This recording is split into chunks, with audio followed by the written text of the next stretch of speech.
언니, 혹시 이런 적 있어? 집에 혼자 있는데 아무것도 안 틀면 너무 이상하게 조용한 거야. 그냥 조용한 게 아니라 뭔가 불편하고 심장이 괜히 두근거리고 뭔가 해야 할 것 같은데 뭘 해야 할지도 모르겠고 그래서 유튜브 틀어놓고 음악 틀어놓고 카톡 확인하고 다시 유튜브 보고 근데 정작 뭘 봤는지는 기억도 안 나. 아니면 이런 거. 밤에 누웠는데 잠이 안 오는 거야. 그래서 폰 보다가 또 폰 보다가 어느 순간 새벽 2시가 돼 있고. 근데 폰을 내려놓으면 또 그 불편한 조용함이 오는 게 싫어서 못 내려놓는 거야. 언니, 오늘 이 얘기 해보려고. 오늘 사연 보내준 분은 42살 전업주부 언니야. 아이 둘 키우고 남편은 지방 출장이 잦아서 거의 주말부부처럼 살고 있대. 막내가 유치원 들어가면서 처음으로 낮에 혼자 있는 시간이 생겼는데 그게 너무 힘들다고. 처음엔 좋았대. 드디어 나만의 시간이다 싶어서. 커피 한 잔 마시고 좋아하는 드라마 보고 오랜만에 낮잠도 자고. 근데 그게 딱 이틀이었대. 사흘째부터는 뭔가 이상한 거야. 집이 너무 조용한 거야. 아이들 없으니까 당연히 조용하지. 근데 그 조용함이 편한 게 아니라 무거운 거야. 뭔가 덩그러니 남겨진 느낌. 아이들 챙기고 남편 밥 챙기고 집안일 하다 보면 하루가 다 갔는데 이제 그게 없으니까 내가 뭘 해야 하는 사람인지 모르겠는 거야. 그래서 TV를 틀기 시작했어. 보는 게 아니라 틀어놓는 거야. 소리가 있어야 뭔가 안심이 되니까. 거기다가 폰도 계속 보고 유튜브 알고리즘 타고 가다가 어느새 2시간이 지나 있고. 그러면 또 자책이 오는 거야. 나 왜 이렇게 허비했지? 뭔가 의미 있는 걸 해야 하는데. 운동이라도 해야 하는데. 책이라도 읽어야 하는데.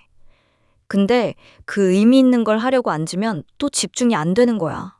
뭔가 자꾸 딴 데로 눈이 가고 폰을 보게 되고 그러다가 아이들 올 시간이 되면 다시 엄마 모드로 돌아오는 거야. 언니가 사연에서 이렇게 썼어. 얼마 전에 남편한테 솔직하게 얘기했대. 낮에 혼자 있으면 너무 불안하고 뭘 해야 할지 모르겠다고. 그랬더니 남편이 뭐라고 했는 줄 알아? 드디어 쉴 수 있게 됐는데 왜 불안해? 그냥 쉬면 되지. 이렇게 말하더래. 그 말이 너무 못 고쳤대. 맞는 말인데 왜 이렇게 서운한지. 그리고 왜 나는 그냥 쉬는 게 안 되는 건지. 그게 너무 궁금하고 좀 무섭기도 하다고. 언니, 이 사연 읽으면서 나 되게 많이 생각했어. 일단 이것부터 말할게.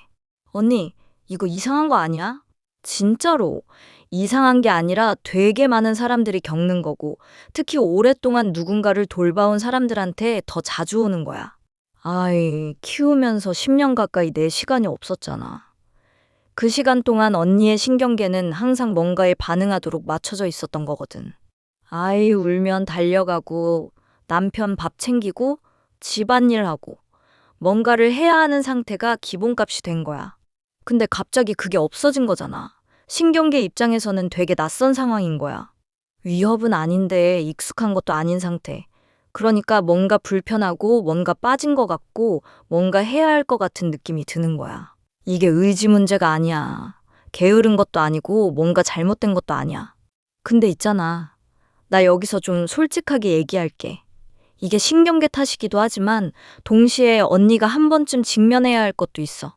왜냐면 침묵이 불편한 게 단순히 몸이 익숙하지 않아서만은 아닐 수도 있거든. 침묵 속에서 뭔가 만나게 되는 게 있어. 그게 뭔지 같이 한번 볼게. 아, 근데 이거 알아? 시카고 대학에 존 카치오포라는 연구자가 있었는데 이 사람이 평생 외로움을 연구한 사람이야. 그 사람이 한 말이 되게 인상 깊었거든. 외로움이 단순히 기분 문제가 아니래. 외로움을 오래 느끼면 우리 몸의 유전자 발현 방식 자체가 바뀐대. 면역 기능이 떨어지고 염증 반응이 늘어나고 몸이 진짜로 달라지는 거야. 그리고 더 중요한 건 외로움이 지속되면 뇌에서 집중력을 담당하는 부분이 제대로 작동을 안 한대. 그래서 뭔가를 하려고 해도 자꾸 딴 생각이 나고 집중이 안 되고 의지대로 안 움직이는 거야. 언니가 낮에 책 읽으려다가 자꾸 폰 보게 된다고 했잖아. 그게 의지가 약한 게 아니라 뇌가 지금 불안정한 상태에서 집중력을 제대로 못 쓰고 있는 거야. 근데 이게 왜 생기냐면 잠깐 이거 중요해. 우리 신경계가 침묵을 위협으로 읽는 거야. 실제로 위험한 건 없는데 뇌가 이 조용함을 뭔가 잘못된 신호로 받아들이는 거거든. 그러면 심장이 좀 빨라지고 긴장이 되고 뭔가 해야 할 것 같은 느낌이 드는 거야. 그래서 TV를 틀거나 폰을 보면 잠깐 그 불편함이 사라지는 것 같아. 근데 진짜로 해결된 게 아니라 잠시 덮어놓은 거야. 그러면 이게 왜 어떤 사람한테는 더 강하게 오냐? 여기서 좀 깊은 얘기를 해야 해. 우리가 어릴 때 부모님이랑 어떤 관계를 맺었느냐가 어른이 돼서도 되게 많이 영향을 미쳐. 심리학에서는 이걸 애착이라고 부르는데 쉽게 말하면 나는 혼자 있어도 괜찮은 사람인가? 아니면 누군가가 있어야만 안심이 되는 사람인가? 이게 어릴 때 형성된다는 거야. 어릴 때 내가 뭔가 필요하다고 신호를 보냈을 때 어른이 일관되게 반응해줬다면 우리 신경계는 혼자 있어도 괜찮다는 걸 학습해. 어른이 없어도 잠시 후에 올 거고 나는 안전하다는 걸 몸이 아는 거야. 근데 그 반응이 일관되지 않았다면 어떨 때는 와주고 어떨 때는 안 와주고 어떨 때는 화를 내고 그러면 신경계가 항상 긴장 상태를 유지해. 언제 반응이 올지 모르니까 항상 경계를 늦추지 않는 거야. 그게 어른이 돼서도 이어지는 거거든. 혼자 있는 게 불편한 사람들한테 이런 패턴이 많아. 혼자 있으면 마치 뭔가가 잘못되고 있는 것 같은 느낌. 누군가가 있어야 내가 존재하는 것 같은 느낌. 그래서 계속 뭔가를 틀어놓고 누군가한테 연락하고 분주하게 움직이는 거야. 이게 나쁜 게 아니야. 그냥 신경계가 그렇게 학습된 거야. 근데 문제는 이 패턴이 반복될수록 침묵을 견디는 능력이 점점 더 약해진다는 거야. 불편할 때마다 외부 자극으로 도망가면 그 불편함을 그냥 두는 연습을 못하게 되는 거거든.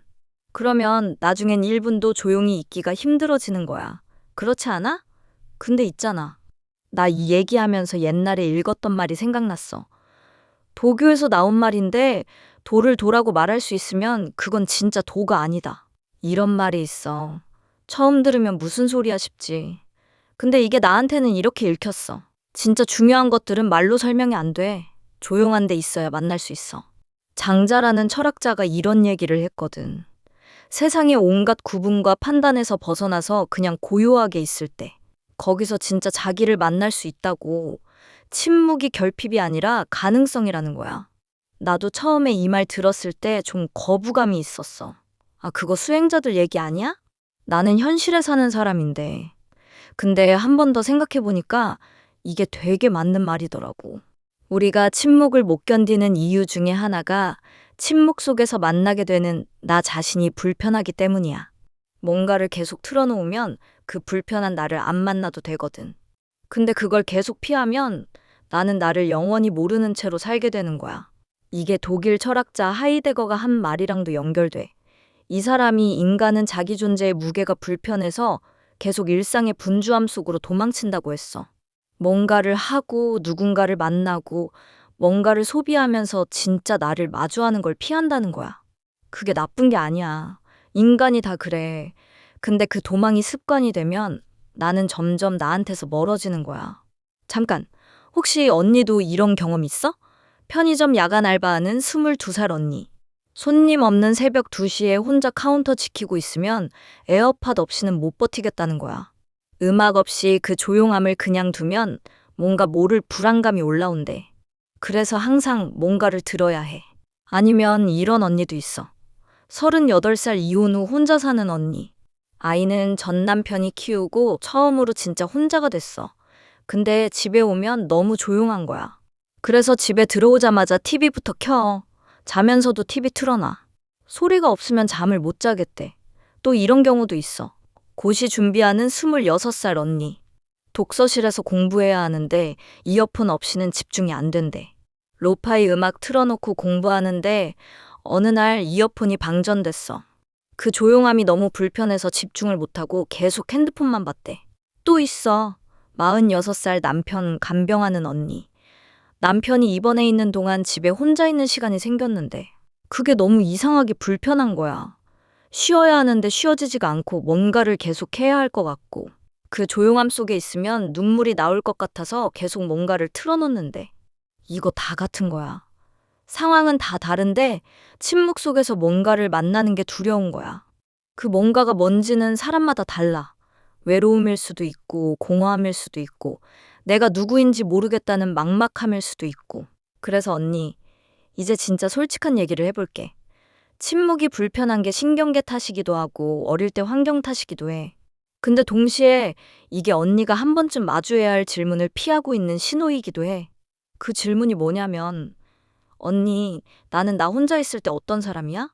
아이 엄마가 아닐 때, 남편 아내가 아닐 때, 누군가의 딸이 아닐 때, 그냥 나 혼자. 그때 나는 어떤 사람이야? 이 질문이 불편하면 침묵이 불편한 거야. 왜냐면 침묵 속에서 이 질문이 떠오르거든. 그래서 뭔가를 틀어놓으면 이 질문을 안 들어도 되는 거야. 근데 이 질문을 계속 피하면 언니는 평생 뭔가를 틀어놔야만 살 수 있어. 그게 더 힘든 거야. 그러면 어떻게 해볼 수 있을까? 나 처방전처럼 말하기 싫어. 이렇게 하면 무조건 나아진다는 것도 없고, 근데 내가 도움이 됐다고 생각하는 것들을 얘기해 볼게. 한번 해보고 맞으면 계속하고, 안 맞으면 다른 거 해봐. 첫 번째는 침묵을 조금씩 늘려보는 거야. 근데 이게 그냥 아무것도 안 하고 앉아있으라는 게 아니야. 1분만 해봐. 진짜 1분. 폰도 내려놓고 TV도 끄고 그냥 앉아있어 봐. 그때 어떤 느낌이 오는지 그냥 봐. 불안하면 불안한 거 봐. 심장이 두근거리면 두근거리는 거 봐. 그게 나쁜 게 아니야. 그냥 신경계가 반응하는 거야. 이게 왜 중요하냐면 우리 신경계는 반복 경험으로 학습을 해. 침묵 속에서 아무 일도 안 일어났다는 경험을 반복하면 뇌가 침묵을 위협으로 읽는 걸 조금씩 멈춰. 처음엔 1분이 길게 느껴질 수 있어. 근데 그게 정상이야. 1분이 편해지면 3분으로 늘려봐. 3분이 편해지면 5분으로. 급하게 하지 마.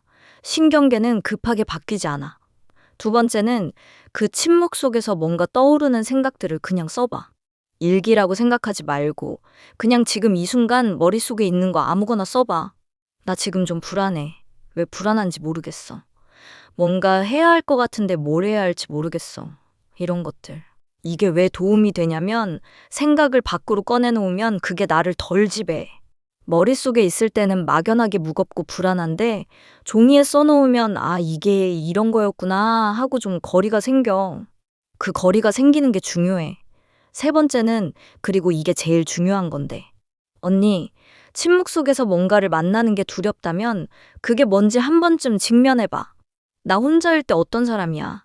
이 질문에 답을 찾으려고 노력해봐. 아이 엄마 역할 빼고 아내 역할 빼고 그냥 나. 내가 좋아하는 게 뭐야? 내가 뭘 할 때 시간이 빨리 가? 내가 어떤 사람이고 싶어? 이게 금방 답이 안 나올 수 있어. 근데 그 질문을 품고 사는 것 자체가 이미 시작이야. 사연 보내준 언니한테 직접 한마디 할게. 언니, 남편이 그냥 쉬면 되지 라고 했을 때 서운했던 거 나는 이해해. 언니한테 지금 필요한 건 그냥 쉬는 방법이 아니거든. 나 혼자서도 괜찮다는 걸 다시 배우는 시간이 필요한 거야. 10년 넘게 누군가를 위해서 살았잖아. 그게 나쁜 게 아니야. 근데 그러다 보니까 나 혼자 있는 나를 좀 잃어버린 거야. 그 나를 다시 찾는데 시간이 걸려. 그게 당연한 거야.